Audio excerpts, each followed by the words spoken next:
Hello, hello. Welcome to Homemade, everybody. So excited for another class with you today. Here to cook some ham, cheese, and green chili pupusas. And I'm joined here by Samantha and the moderator. Hey there. Hello, excited to be here. Excited for some tasty treats. I am too. If you got any questions, feel free to drop them into the chat, and Samantha will relay them to me, answer all your questions. We're really excited about today's class. Pupusas are one of my favorites. In traveling, that's one of my most memorable food memories that I've had was eating pupusas on the street. If you're not familiar, this is kind of like an easy way to think about it, is like a grilled cheese meets a tamal. They're amazingly savory. They might seem a little bit intimidating in terms of making, but we're gonna walk you through all the steps, make it a super simple recipe, something that you can even meal prep, freeze ahead of time, and incorporate into maybe, who knows, your regular routine. We're joined here by our friends at Pan Cornmeal. Pan Cornmeal is something that I grew up with. This is traditionally a cornmeal that is from Venezuela. It was made starting in the 1960, and now it's made with local US corn as well. But there's all kinds of versatile products that you can make besides arepa, corn griddle cakes, which is what I'm familiar with. This is my first time making pupusas, so I'm really excited about the application of that. And if you're curious about where you can find pan, you can find it at Amazon stores, as well as most major retailers like Walmart and Kroger. So without further ado, walk you through some of the basic steps here. First things first, we're gonna make our masa dough. Mix that with a little bit of water and salt as well. Get that nice and incorporated. Then we'll go into making our curtido, which is basically like a slaw. And so we're gonna salt that, shred this first. We're gonna mix that with our shredded carrots, then our onions, get some water boiling, and pour the water over the curtido. Meanwhile, we're gonna char the poblano peppers that we have. So the next steps would be to get the oven on broil and to get our water boiling. So we'll go ahead and start with those. And then afterwards, we'll go into forming the pupusas. Samantha, have you had many pupusas in your life? I've had a few, super delicious. I feel like, anything with a filling is always really exciting to me. So I love that. Definitely. No, they're so savory and they're very customizable. If you're not familiar with them, they're traditionally from El Salvador. They're usually made with nixtamalized corn flour, which means it's pre-cooked with some added lime.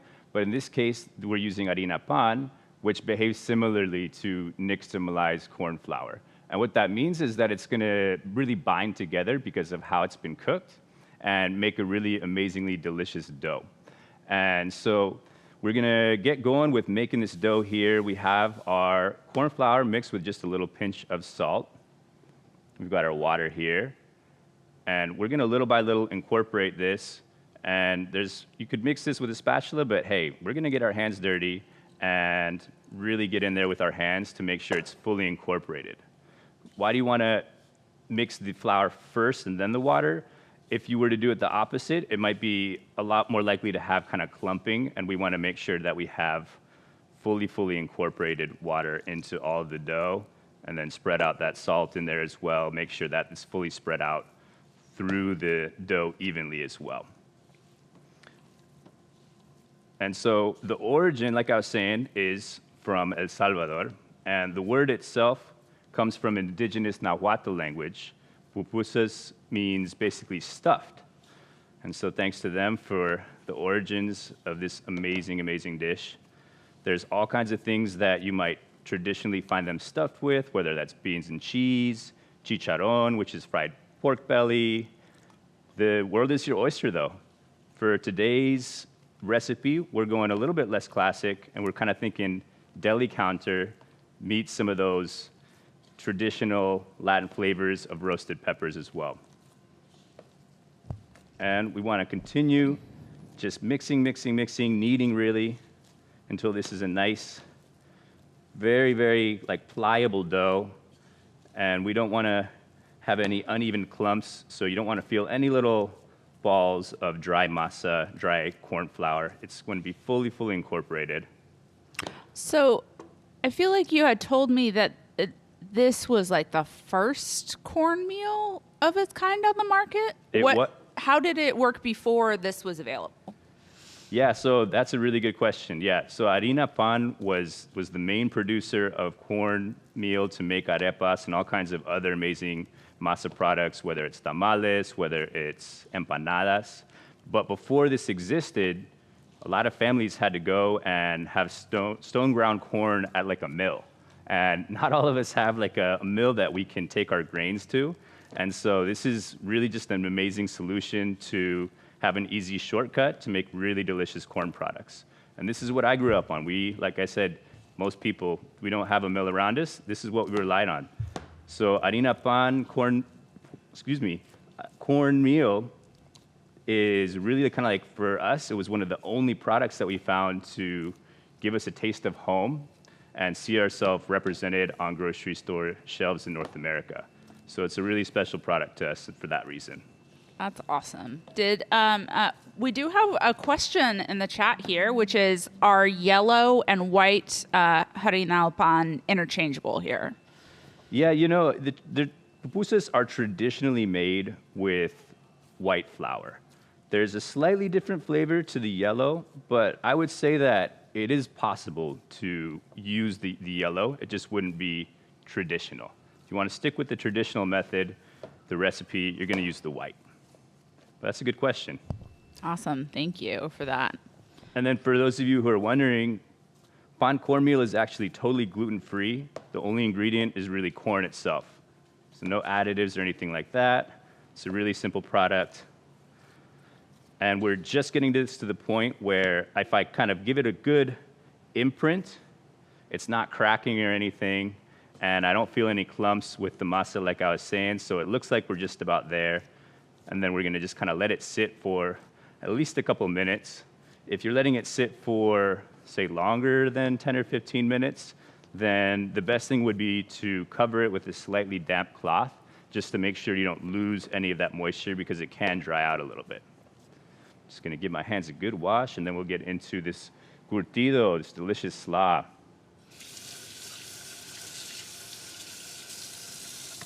And so for our cabbage, you're gonna wanna use a mandolin if you have one. And if you are using one, be super, super careful with your fingers. You either wanna use a cutting glove, or you're gonna wanna use the guard. We've pre-cut it here just to kind of save some time to show you all these steps, because there's a few of them for this recipe.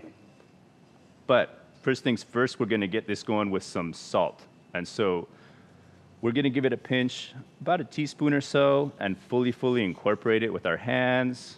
This is truly a hands-on recipe, and we're gonna just fully coat it. And what are we doing here? The scientific language behind what we're doing is called osmosis. And so what we're doing is we're softening the cabbage. The salt is gonna allow the cabbage to release some of its moisture content. That's gonna make it a little bit less crispy and easier to soak up some of the flavors from the rest of the ingredients with this slaw, specifically the vinegar. I can already feel just by massaging this for a few seconds, it's starting to soften up. So we're just about there with letting it sit there, and that'll be on its own sitting for 5 minutes before we add the carrots and the onions. The onions we're gonna wanna thinly slice, not paper thin, but about as thin as you can get it before it's paper thin. And then we've got a couple of questions. Let's hear 'em. First is if the water needs to be warm. And then secondly, what the difference is between like harina pan and the masa that is sold for tortillas and tamales. Yeah, both really good questions. So for the water, slightly warm water is gonna make it a little bit easier. I think in most people's perspective, that's how I always learn, just to really fully incorporate the ingredients. And then the main thing is that the salt gets fully dissolved. So if you use warm water, that's gonna help versus like ice cold water. It's not a crucial step, but it's definitely something to think about. And then the difference between traditional masa flour and harina pan is kind of what I was talking about with nixtamalization. So traditional masa flour that you would find from a Central American provider is nixtamalized.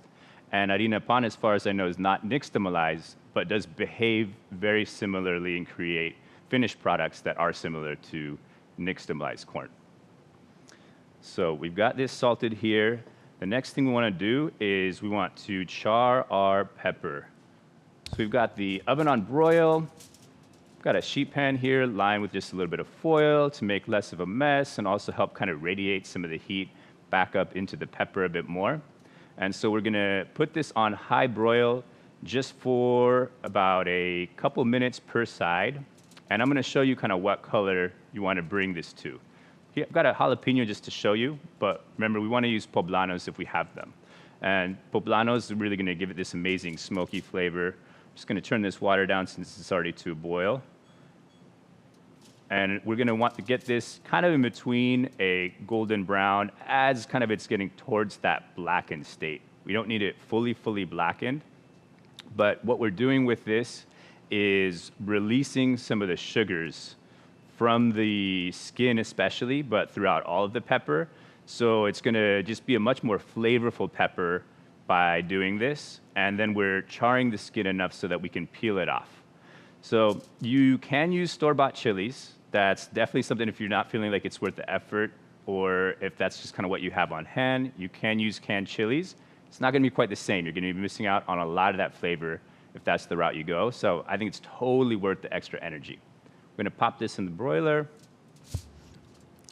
And one of the things I was learning about this is that the pan cornmeal is gluten-free and only has corn in it. So that's really it's nice for people that might be gluten-free this is a fun option that has kind of that bready energy but doesn't have gluten. Totally. It's definitely got some major bread energy. And in my house, we've got a couple family members who are gluten-free. They've got kind of gluten sensitivities.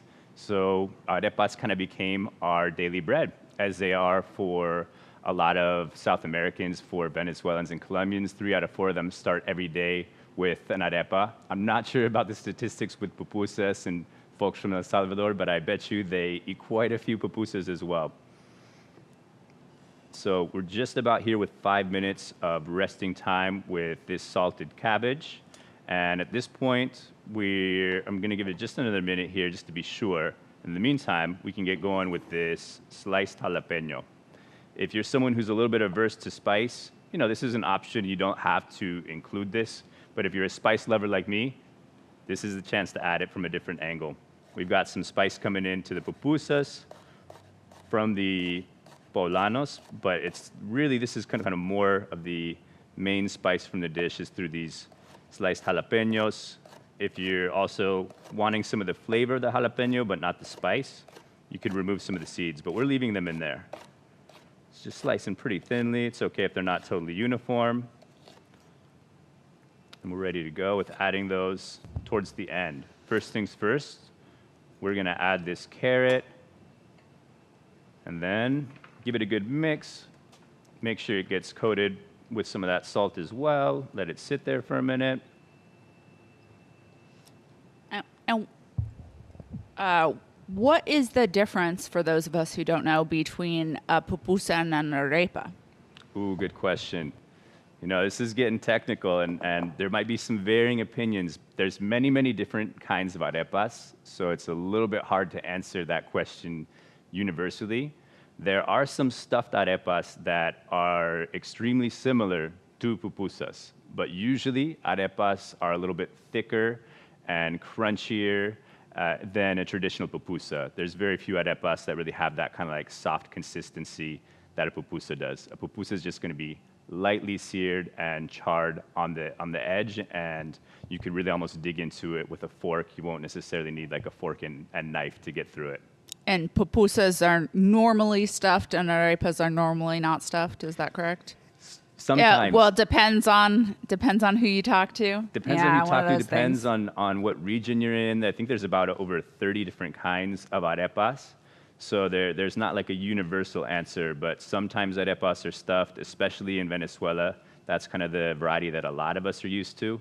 But the arepas are cooked first on a griddle or a stove, just like the pupusas, and then often they're finished in the oven. And that allows them to be kind of more like a hard shell. Versus the pupusas, we're just going straight on the griddle. We don't need to add them to the oven afterwards or anything to finish cooking them. So usually like a little bit more cooking time with arepas, but I can tell the tiptoeing nature of this is you don't really realize how much of a question you just asked. Yeah, it's a loaded question, so I'm trying to tread lightly. But yeah, we're just kind of mixing this to release some of the water here with the carrots as well. And then what I'm going to do is I'm going to just squeeze out a little bit more of the liquid, release some of that extra salt. And then we're going to get our boiling water, add that as well with the onions. And there's a couple things we're doing also with the salt. We're softening up the ingredients like I was mentioning, so they'll soak up some more flavor, but you'll also see, like, if you go to El Salvador, if you go to Guatemala, a lot of times they have this stuff just sitting on the counter, the curtido. So the salt allows it to kill some of the bacteria. I believe it's lactic acid that makes it a little bit safer to eat. And even if it's sitting in your fridge, that's going to allow you to leave it for longer using the salt ahead of time and squeezing some of that out as well. And now I'm just about ready to mix in my onions. Yeah, that's super smart. For a long time, I didn't realize that like a traditional, like kosher dill pickle, it's not in a vinegar brine. It's in a saltwater brine, and then it makes its own lactic acid in the fermentation process. Oh yeah, we could nerd out about fermentation all day long. So many amazing things you can do with just a little bit of salt. You don't necessarily need that acid. But today we're going to get a little bit of fermentation from both angles, from both the salt here and the vinegar that we'll be adding. I'm just going to go ahead and check this jalapeno and see how it's doing with the charring. It's been about a couple minutes here in the oven. And we're not there yet.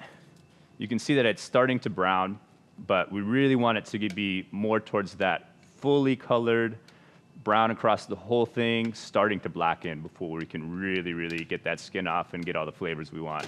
So we'll put that back in. But in the meantime, we can finish our curtido.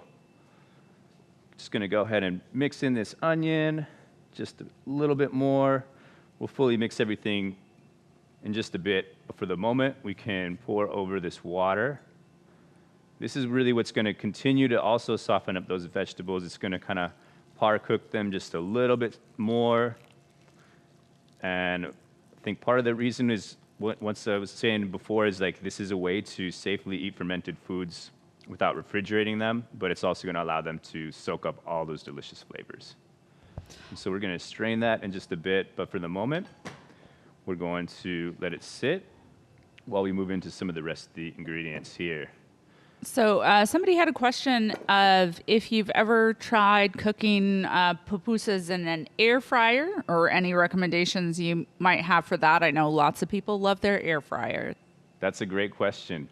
You know, you'd have to experiment, but I would definitely cook it on a fairly high temperature, maybe upwards of 350.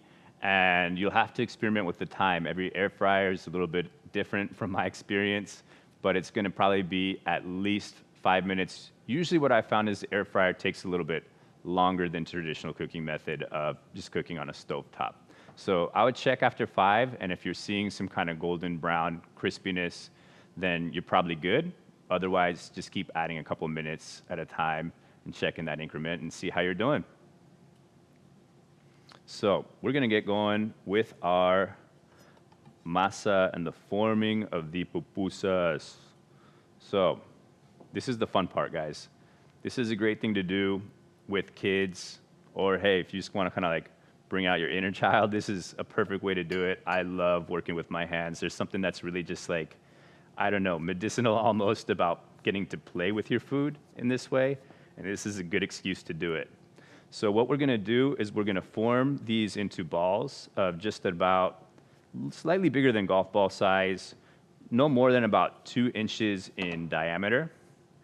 And one of the things that helps, one of like the tricks, the trucos of making these is to wet your hands beforehand. And so if you wet them with a little bit of water, the recipe calls for oil. That's definitely an option. If you want to lower the amount of oil and in the dish, or you don't have a lot of oil on hand, water works great. So just a little bit, and that's gonna allow us to not have the masa stick to our hands, and it's also gonna kind of remove any cracks. And so this is about the size that we're looking at. Again, it's like less than 2 inches in diameter, definitely a little bit bigger than a golf ball, something like that. And this is the fun part. This is when like we start the dance of the pupusas, a little bit of like the cumbia of pupusas, and you're just hitting it back and forth in the palm of your hands. And once you get into a rhythm, you'll get a little faster and realize what parts of your hand to use. You wanna use this part of your thumb to give it a little bit more even of a pat down. And we're getting this to about, let's see, 3-4 inches in diameter, probably about a 1/4 inch thick or so. And we're just getting this ready for our stuffed ingredients, which are the broiled poblano peppers, some shredded cheese. You could use mozzarella. My favorite is Oaxacan, so we've got some Oaxacan shredded cheese and the ham. So this is looking like it's just at about, just about there at about a 1/4 inch or so, maybe just a little bit more. And then I'll check on this pepper real quick. We've got just our first one here. See how we're doing. Oh yeah, this is just about perfect with the color.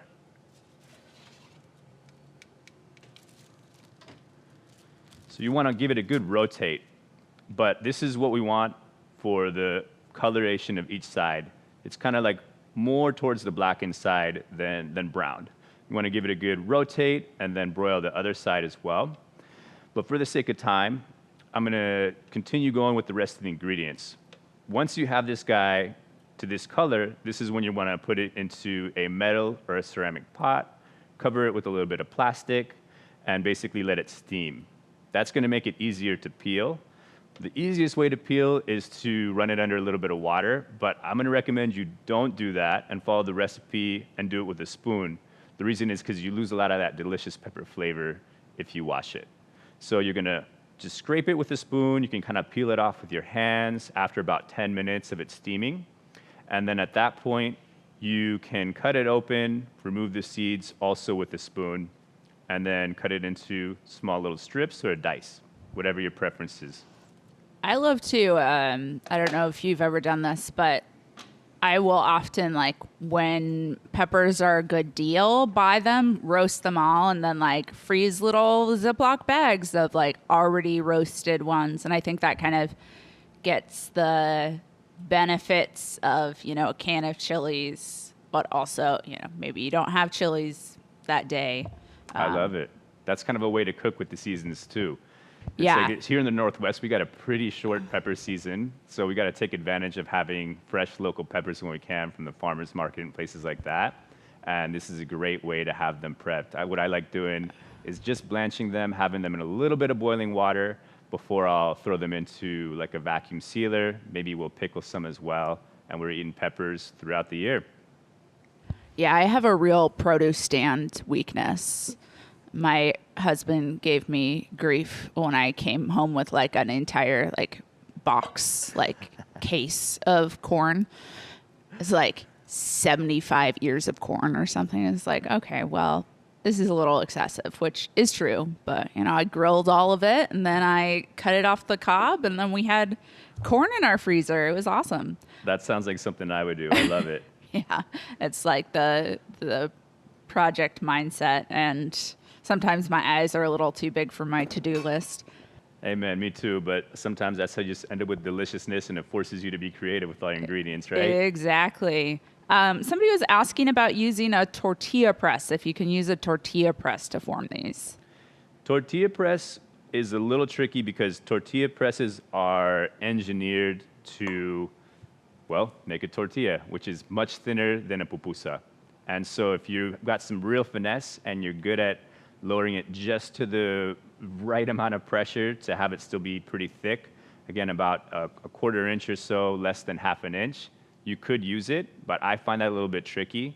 So if you're looking for another method, a better way to do it is to Just kind of flatten them into little pucks by hand first, and then you can kind of put it in between a cut Ziploc bag, like a gallon bag, and use like a plate or something. That's the way to do it just a little bit more evenly, press it down, and that'll produce some of the same effects if you're like a little bit less confident, don't want to get your hands quite as dirty, or you, like I said, are just kind of a beginner with getting that masa to the right shape.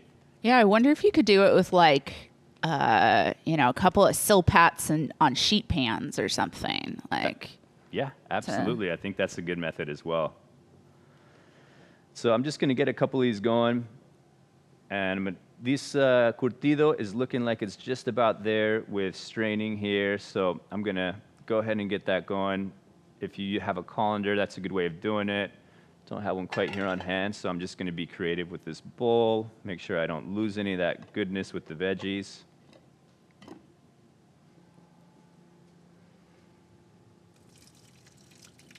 All right.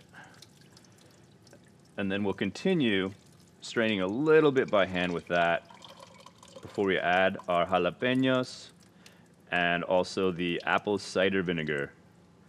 It's kind of a good way to add some probiotics, make this dish just a little bit healthier as well.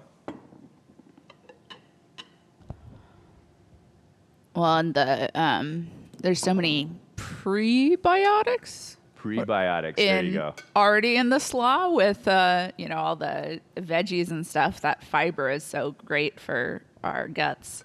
We're getting technical. I'm here for it. So I'm just going to kind of mix this filling ingredient too to have it fully prepped before I finish continuing to form my pupusas and little by little start filling them. This is about the good time to start preheating the pan. So this recipe should make about 10 pupusas, and you can make them slightly even bigger than I did as well. But this is kind of going to be like a pretty small mini pupusa just to start you off and show you. We can make some different size pupusas just to kind of show you the variety. So I'm curious, when I was in Argentina for a couple of months, and there the kind of like corner store, not gas station, but gas station equivalent thing would be everybody had empanadas kind of in the deli counters. Yeah. Is pupusas the same or arepas similar in El Salvador or? Yeah, I think this is the kind of thing you're going to see practically on every corner. They're very different in terms of like an Argentine empanada from a pupusa itself, but you can find these things everywhere. And also throughout Central America, not just in El Salvador. Like I was saying, I went to Guatemala. You can find them there. It's plenty easy to find pupusas also in Mexico and Belize and all kinds of other countries as well. It's like these recipes kind of follow folks through immigration and are shared across nations and across borders, which is one of the cool things about them. And they kind of evolve with time and as people take recipes with them. Yeah, I think it's so awesome when you look at different recipes, you can really see some things of history. It's mind-blowing to me that like tomatoes are a new world thing. So really traditional Italian food, there weren't any tomatoes. That's such a fun thread to follow. It's just like so odd to think of, and like, Italian American food is also a product of all of these Southern Italian immigrants that in the New World, they suddenly had access to a lot of things that they weren't well off enough to like have in their really integrated into their cuisine. So it's like a celebration of their new start. Totally. Just super cool to learn the history of different dishes and the, influences. Without immigration, without even also colonialism, we wouldn't have this exchange of ideas and recipes that we do. And that's just a really cool thread to follow of how these ingredients traveled across continents to create what cuisine is today. I agree. And so we're going to continue forming. This is just pretty much ready to go and start filling. And what we're going to do is kind of create like a little pocket and like a little, basically just a little concave, almost like it's a mini bowl. And then we're going to start adding our ingredients. And this is with the filling here. We're really not adding a lot in terms of the ingredients because it's going to be very hard to stuff then. So it's just a little bit, just about, let's see, it's more than about a heaping tablespoon or so. But if you add more masa than I did, it'll make it a little bit easier as you're starting out. And so we're kind of evening this out. And then what we'll do is we'll kind of like close up and seal the edges around this. And so you're kind of like almost creating like a little dumpling situation. And then you're going to kind of crimp the edges. And then this is when that water is going to be your friend. It's going to help you so that the masa doesn't really start to crack or break. And then we're sealing this up as well as we can at the top. If you need to remove any extra masa, if you're using more masa than I did, then you can remove some of that masa, which I'll show you. But right now, I'm just getting these pans ready to go. The recipe calls for no oil, and that's kind of the traditional way of cooking these, is that you use very little or almost no oil. But we're gonna use just a tiny bit just to make it easier on ourselves. This is for the beginners amongst us. I wanna make it a little bit more accessible for you to not necessarily like have this total like sticking and burning aspect, which can happen as you're learning how to make these. The traditional way of doing it is with a comal, which is kind of like a griddle, especially for cooking masa products. Since we don't have one of those, we're adding just a little bit of oil just to make it easier on ourselves. We're using like a neutral oil, so ideally not like an olive oil. We want some neutral oil without much flavor or anything like that. Vegetable, safflower would be good. Avocado is another good one. And we're just gonna kind of want to evenly coat the pan. And you see here now, our pupusa is totally sealed here at the top. I didn't have to remove any extra masa because I didn't use a lot of masa for this one. You see a little bit of cracking, all good. You can kind of seal it up with that water. That's again that's gonna help you be a pupusa doctor. And then we're just gonna kind of continue patting down until we're about a 1/2 inch thick or so. And then we'll get those onto the griddle. And then this is about that time. Could have done this a little bit earlier even, is pour the apple cider vinegar over all these ingredients. Give it a good mix here. First, I'm just gonna get this one cooking so we can continue. I'm getting hungry. It's starting to smell good, y'all. I was trying to think. I'm always someone who likes to cook with music. Not doing it today since I want y'all to be able to hear me. But in terms of music, I think if we were really trying to honor a Salvadorian tradition in music, Hermanos Flores is an artist that comes to mind. And another one is Anciano Molino that comes to mind as well. You can drop those in the chat. I'm curious, what would you play? Any Latin sounds that people in the chat have been listening to? Just pat, pat, pat. And then we're using this part of our palm of our thumb really to get it to the right consistency, even flatness, so that it'll cook evenly, hopefully. See a little bit of cracking, again, doctor it up. And we're just... Oh, go ahead. No, Sorry. go for it. You're good. Oh, I was just remembering, so I went to school down in Arizona, and when I was first going there to do a tour, my mom and I was trying to decide, do I want to go to this school? And we get the rental car, and for whatever reason, we cannot find any radio stations that aren't banda music. Love it. And I was like, oh, I'm in a different place now from growing up in Alaska. I was like, this is fascinating. Now I know there are other radio stations. I don't know what we were doing, but I was like, this is great. And also a little odd.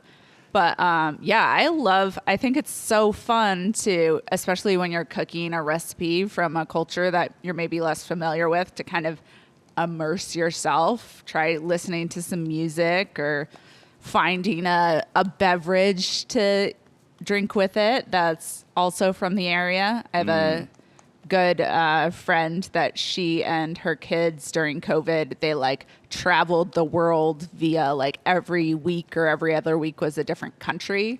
And they'd like find a children's book that was a story from that place and cook something and listen to some music. And it was just so great.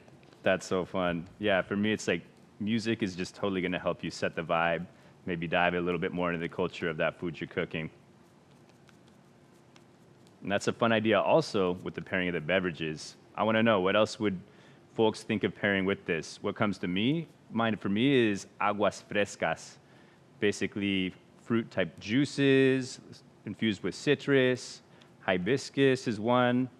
It's like Jamaica, if you're familiar with that. That's a delicious version.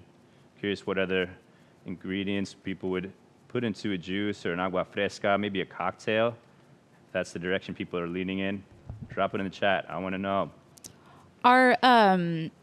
I had been somewhere, just like a brewery in Denver area, that they made tepache and like chicha and pulque, which are all like different indigenous and Latin beverages. Are any of those common to where pupusas are from? I'm not an expert. Yeah, I'm not either. As far as I know, tepache has more Mexican origins, but chicha is something that's found throughout many different Latin American countries, and there are often different versions in each country. I'm not sure about Salvadorian chicha, but I'm pretty sure it's a thing and it exists, and that it's also corn-based as well. So we're just creating a little pocket here.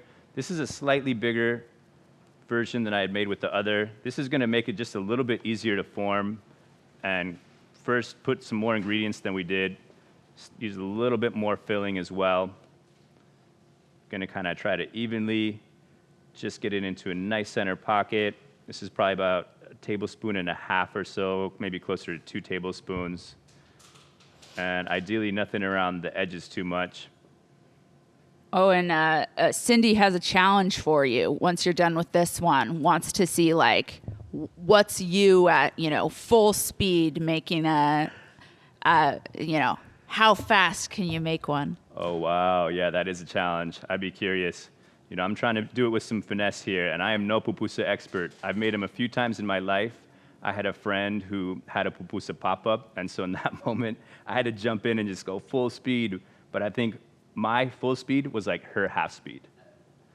Yeah, you're an arepa specialist with a minor in pupusa. Exactly. Is that right? That sounds right. And so you'll see here, since I used a little bit of extra masa here, I'm just going to take off that little top there, that cone, and throw that back in there so we don't have too much extra masa. Continue pat, pat, pat. A little bit of water again so we're not falling apart. And just about to a ½ inch is what we're going for with the thickness. Seen, in like San Diego, or there's places where you can watch people hand making tortillas. That is just completely amazing to watch to me. It's like Totally. Same as like watching somebody that like makes dumplings for a living. It's like, whoa, I didn't realize hands could move that fast and efficiently. It's an art. To me, it's an art and a science, but really more of an art to watch people do that. You'll see there's a little bit of ingredients there that are coming out, and that's all good. Some pupusa purists might say, hey, if there's any ingredients leaking out, that's the sign of like an imperfect pupusa. And yeah, maybe, but also I think it's okay if some of that cheesy goodness leaks out. You might get some charred cheese. That's going to be a good thing. That's going to add some flavor. And who doesn't like the flavor of a little bit of charred cheese? As long as it's not burnt, I think you're doing good things there. So we're going to go ahead and get this one onto the griddle. It's just about to half inch or so. Boom. Let's do it. All right. Then I think I'll just get a couple more, and let's see. I like the challenge. Let's see what I can do with more full speed here. So we'll roll this into a ball. A bit of water.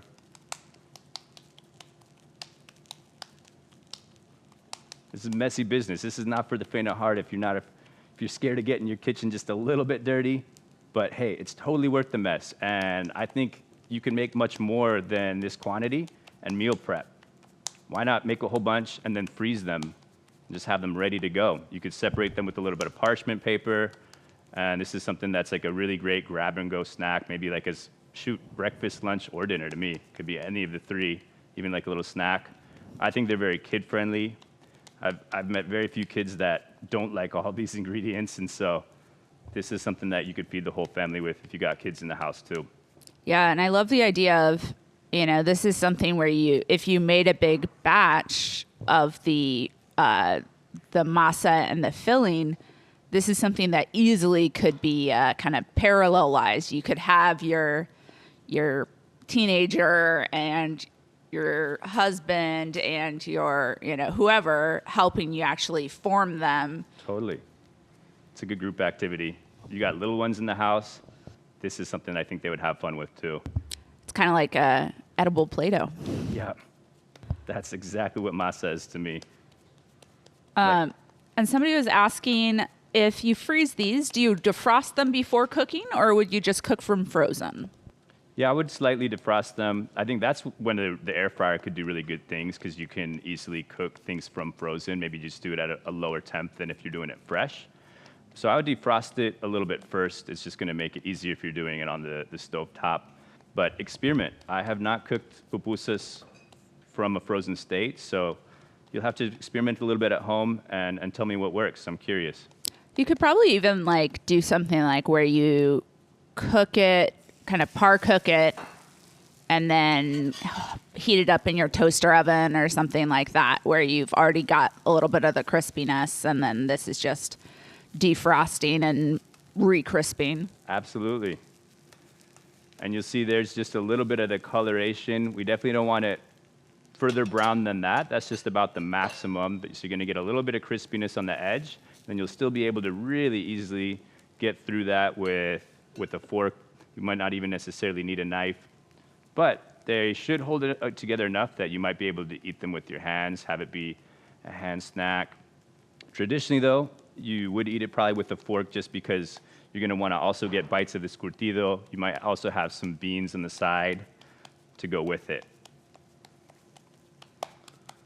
And my full speed, we discovered, I'm not a hyper-speed pupusa maker. We're going over quality, over the speed factor here, Love it. Meditative. Exactly. Tactile, which is something I feel like all of us need more of.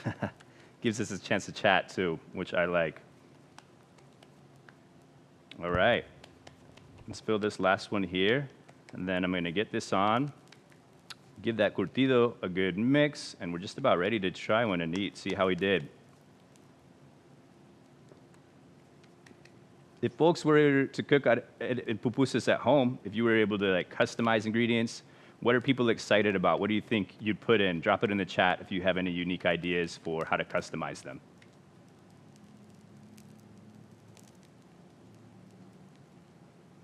All right. Cinch this guy up.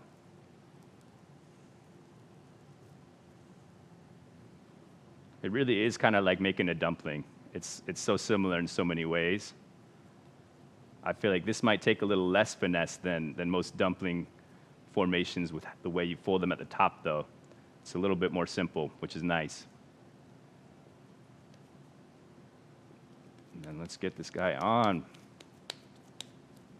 And somebody was asking about, you mentioned a comal, and somebody was asking about, or I'm curious, what a comal, what the cooking surface is actually like, and if we're choosing a pan at home, is cast iron best? If we have a cast iron pan, does it a nonstick pan? What's the best choice? Really great questions, yeah. Comal, there's different styles. I believe some are even traditionally even made of clay, but usually they're pretty thin. Oftentimes the modern version is like a stainless steel, if I'm not mistaken. But a lot of us, since we don't have comals, the best thing would be a cast iron. That's going to radiate heat evenly and behave in a lot of the same ways that a comal might. Love the question. Somebody suggested shredded barbecue pork and Monterey Jack cheese, which sounds delicious. Here for it, a la americana, but I'm here for it. That sounds delicious. All right, let's get this guy on. This guy a good flip. Another American variant, like a hamburger pupusa, ground beef, cheese, onion. All right, I'm here for it. That could be delicious.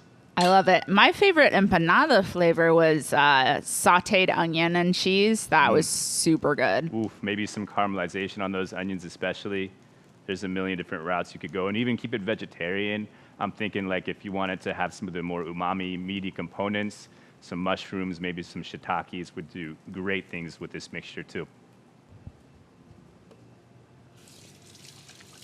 And we're just about there, ready to eat, smelling good, y'all. I don't know how much longer I can wait. Well, you got to wait or describe as you eat. Somebody was saying they don't seem to take on a whole lot of color. How do you know when they're done? Yeah, no, that's a good question. Yeah, we want it still to be pretty soft here. And so it's just a tiny, tiny, tiny bit of browning there. We call that in the cooking world GBD, golden brown and delicious. But just the tiniest bit of browning is when as soon as you start seeing browning, that's about when it's ready to flip. You really don't need to give it like a good hard crust. It's just enough to kind of cook that masa. So this one is probably just about ready to take off in a minute. We'll check the other side after I just kind of finish mixing this here. And we threw our jalapenos at the end here. And then this is also the time when we would throw in our oregano. And everything, like any fillings that you put into this is already pre-cooked, right? And the corn's pre-cooked. So there's not a lot of concern about like dangerous undercooking, just what's delicious. Totally, yep. No risk of having raw ingredients in the center. It's just like getting that corn to the amount of cook that you want. And maybe you do want a little bit more of a crispy edge. You could cook it a little bit more than I am, but this is kind of the traditional way to do it. Just making sure that this vinegar is nice and mixed throughout the curtido. And this is the kind of thing that's going to be a lot better with time. The more patient you are with it, the better it's going to be. Leave it overnight, you make it the day before, and then eat this. It's going to be that much better as the curtido soaks up all that acid, which is really going to kind of bring the other flavors to life, balance some of the spice from the jalapenos and some of the peppers that we have in the pupusas as well. And I think we're just about there with checking out this first pupusa and see how we did. Flip it over to see where we're at with the color. Oh yeah, just starting to brown there. And you see you got some of that like charring cheese action. We actually did pretty well with not having things spill out there, but it's okay if it does. Don't be upset if it really gets some kind of like oozy goodness coming out and things are starting to char. Like this one, I can tell it's starting to spill out a little bit. I can feel it. That's no problem. We're just getting some char and that'll do good things with the flavor. That one still needs some time. But this to me is like the perfect coloration with the pupusa. And another cooking question, temperature of the pan, is it a pretty low temperature or what are we rolling with here? Great questions. So first things first, we're going to want to bring it to a pretty hot temperature. I had it first at a high heat, almost to the max, and then I lowered it just a little bit. So you're going to want to have it to a medium-high heat while you're actually cooking them. These cast irons and the induction we got cook it at quite a high heat, so I have it just at about 5 or 6 out of 10. But every stovetop is a little different. If you want to know really the trick to seeing when your pan is hot enough, what you can do is you can just get a little bit of water and then splash it into the pan. When you hear that sizzle, that's when you know it's ready. That's kind of like the abuela, the grandma trick to knowing when your pan is hot enough. That one's just brown enough. That one could have gone for another maybe minute or so.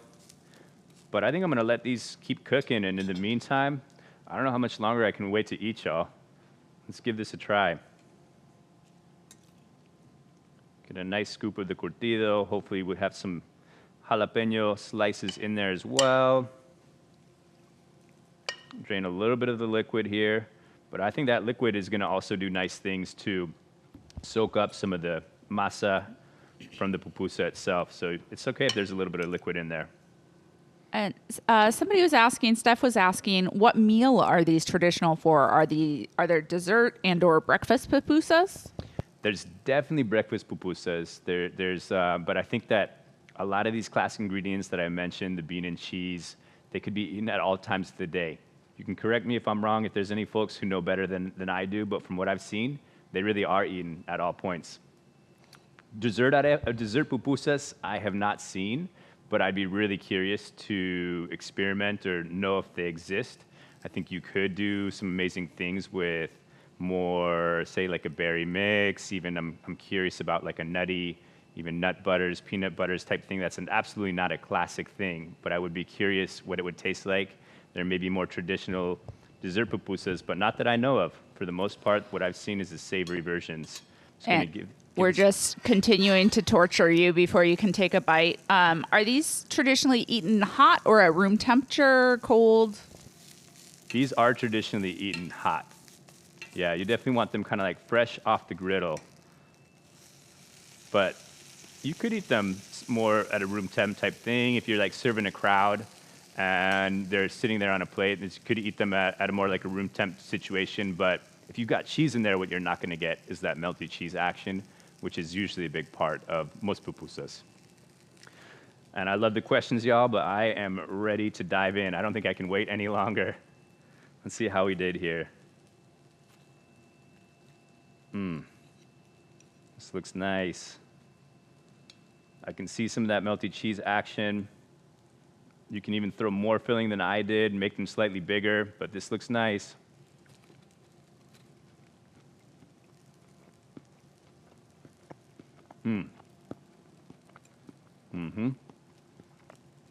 That is good. Just make sure, you have to leave at least one for me to eat. I most definitely will, but it might be tricky. We're getting some delicious cheesy action. I'm getting some of the flavors from the charred poblanos in there. This is a fun one, and I'm gonna take a bite of this curtido to kind of balance it out.